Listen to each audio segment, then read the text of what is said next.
Assalamualaikum warahmatullahi wabarakatuh, sahabat Muslimpedia. Tahukah kamu bahwa ibadah kurban yang dilakukan oleh umat muslim sebagai wujud ketaatan dan penghormatan terhadap Allah Subhanahu wa Ta'ala ternyata berawal dari pengorbanan Nabi Ibrahim yang diminta oleh Allah untuk menyembelih anaknya Nabi Ismail. Atas ketaatan Nabi Ibrahim, Allah pun mengganti Nabi Ismail dengan seekor domba. Tak hanya itu saja, Nabi Ismail yang merupakan anak dari Ibrahim dan Hajar mendapatkan beberapa mukjizat dari Allah Subhanahu wa Ta'ala. Apa sajakah mukjizat yang diberikan Allah kepada Ismail? Simak selengkapnya di Muslimpedia.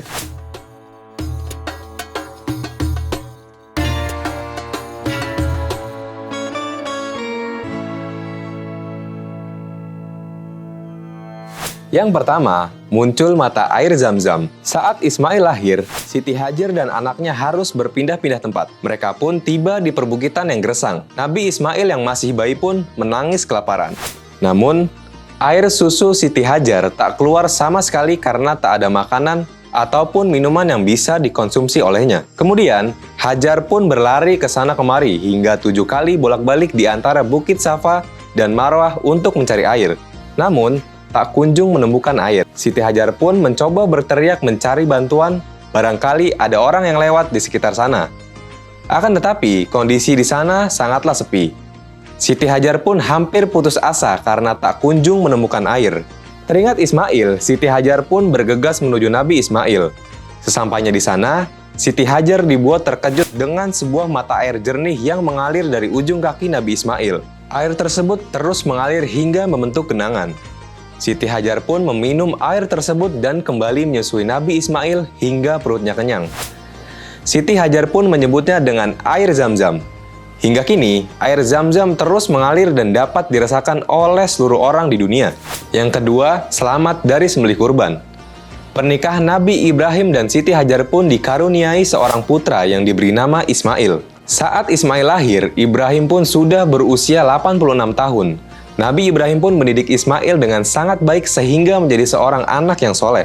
Pada suatu malam, Nabi Ibrahim bermimpi menyembelih dan menjadikan putra kesayangannya sebagai kurban. Nabi Ibrahim pun berdoa dan memohon petunjuk dari Allah Subhanahu wa Ta'ala untuk menyikapi mimpinya tersebut. Nabi Ibrahim pun mengalami mimpi yang sama di malam kedua hingga malam ketiga. Setelah itu, Nabi Ibrahim pun yakin bahwasannya mimpi tersebut merupakan perintah dari Allah dan harus dilaksanakan. Nabi Ibrahim pun menyampaikan mimpi tersebut kepada Ismail yang saat itu berusia 7 tahun, yang tercantum dalam Al-Quran Surah As-Saffat ayat 102 yang artinya, ketika anak itu sampai pada umur sanggup berusaha bersamanya, ia Ibrahim berkata, "Wahai anakku, sungguh aku bermimpi bahwa aku menyembelihmu.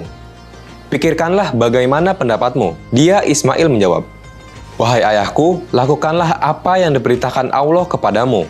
Insya Allah, engkau akan mendapatiku termasuk orang-orang sabar." Sebagai nabi yang taat kepada perintah Allah Subhanahu wa Ta'ala, Nabi Ibrahim dan Ismail pun melakukan apa yang telah Allah tetapkan kepadanya. Dengan hati yang sangat sedih dan raut wajah yang penuh air mata, Nabi Ibrahim pun membawa Ismail ke Mina dan membaringkannya. Ismail pun senantiasa berkata kepada ayahnya agar ikhlas dan yakin terhadap perintah Allah Subhanahu wa Ta'ala. Setelah pisau berada di leher Ismail, keajaiban pun datang dari Allah Subhanahu wa Ta'ala.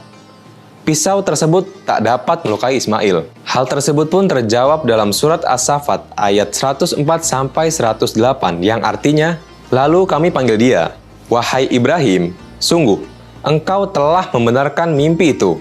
Sungguh, demikianlah kami memberi balasan kepada orang-orang yang berbuat baik. Sungguh ini benar-benar suatu ujian yang nyata. Kami tebus anak itu dengan seekor sembelihan yang besar. Kami abadikan untuk Ibrahim pujian di kalangan orang-orang yang datang kemudian.'" Peristiwa itu pun kemudian menjadi awal mula praktik kurban dilakukan yang dikenal dengan Idul Adha. Yang ketiga, membangun Ka'bah. Allah Subhanahu wa Ta'ala kembali memberikan perintah kepada Nabi Ismail untuk membangun Ka'bah. Nabi Ismail dan Nabi Ibrahim pun saling tolong-menolong dalam melaksanakan perintah Allah Subhanahu wa Ta'ala. Nabi Ismail dan Nabi Ibrahim pun membangun Ka'bah dari batu-batu besar. Saat membangun Ka'bah, keduanya tak berhenti memanjatkan doa kepada Allah Subhanahu wa Ta'ala, seperti yang tercantum dalam surat Al-Baqarah ayat 127, yang artinya, "Ingatlah, ketika Ibrahim meninggikan fondasi Baitullah bersama Ismail seraya berdoa, 'Ya Tuhan kami, terimalah amal dari kami. Sesungguhnya engkaulah yang maha mendengar lagi maha mengetahui. Sahabat Muslimpedia, itulah dia mukjizat yang diturunkan oleh Allah Subhanahu wa Ta'ala kepada Nabi Ismail alaihissalam. Sekian episode Muslimpedia kali ini. Jangan lupa terus saksikan episode-episode lainnya hanya di Religiwan. Wassalamualaikum warahmatullahi wabarakatuh.